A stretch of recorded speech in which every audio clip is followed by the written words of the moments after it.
October is a sacred time in Knoxville. Faces are painted, all manners of Big Orange are adorned, and the Vol Navy moors its fleet next to Neyland Stadium.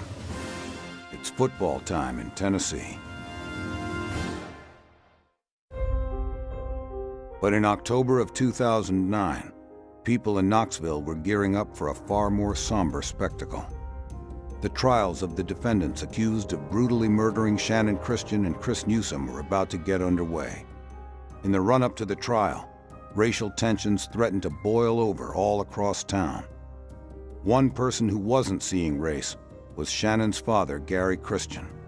He was seeing colorblind rage. I didn't care who it was. I just wanted him dead. If it was blood that everyone was after, it was blood that prosecutors would try and give them. In pretrial motions, they announced they'd be seeking the death penalty for LaTalvis Cobbins, Vanessa Coleman, George Thomas, and LaMarcus Davidson. But in Vanessa Coleman's trial, prosecutors' quest for the death penalty fell short. Vanessa was convicted, but sentenced to 53 years in prison. LaTalvis Cobbins and George Thomas also escaped the death penalty, and they had been found guilty of a combined 71 felony charges, including rape and first-degree murder. Well, I was mad. I mean, yes, he was found guilty, but he deserved the death penalty. I'm not criticizing the jury necessarily, but you know, we filed a death notice on each of these cases, and we felt each of them was strong, and they came back with different verdicts.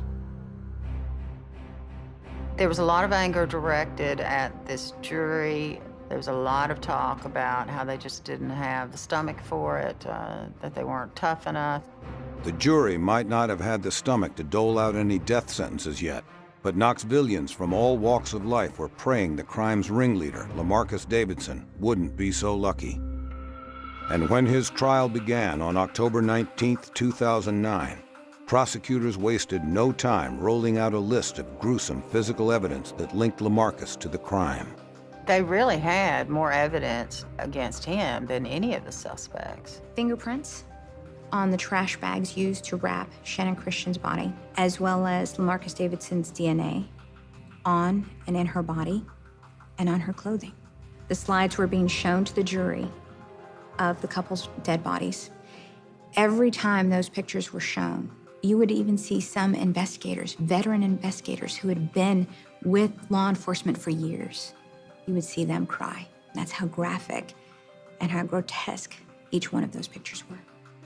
The ghastly physical evidence made a guilty verdict and a death sentence seem like a done deal, until LaMarcus's defense team countered with an unexpected move.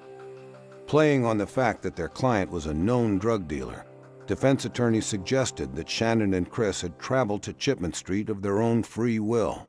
Davidson's defense strategy was that these kids weren't innocent and that they had put themselves in harm's way by coming to his house to get dope. And the DNA that seemed to tie LaMarcus Davidson to Shannon's rape? The defense claimed it was the result of consensual sex. One of the theories was to say that Channon Christian was not raped, but that she willingly gave sex in exchange for drugs from LaMarcus Davidson. After hearing the defense's theory, it was all Gary Christian could do not to leap over the banister. I was her daddy, and I'm supposed to not defend my daughter. I'll defend her to my death. And those two scumbags gonna sit in my court one day. The defense's tactics definitely got Gary Christian's blood boiling. But some in town wondered if the defense's strategy had actually resonated with the jury. People were so invested in the outcome, there was a fear that, yes, this might actually work. All it takes is getting one juror, and you've got a mistrial. On October 27th, the jury broke for deliberations. 8 hours later, they returned with the verdict. We, the jury, find the defendant, LaMarcus Duval Davison, guilty of first-degree felony murder. The guilty verdict put to rest fears that LaMarcus's sex-for-drugs defense had gained traction with the jury.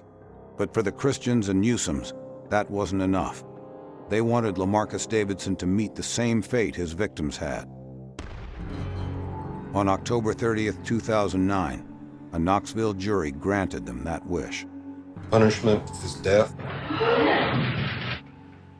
And Knoxville did us proud. They did Channon and Chris right.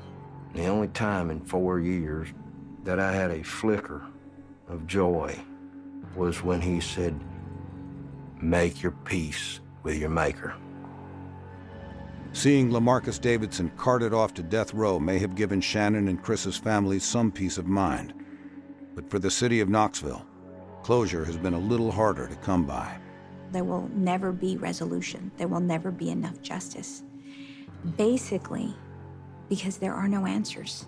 Why did this go from a robbery to such brutal and heinous rapes and murders?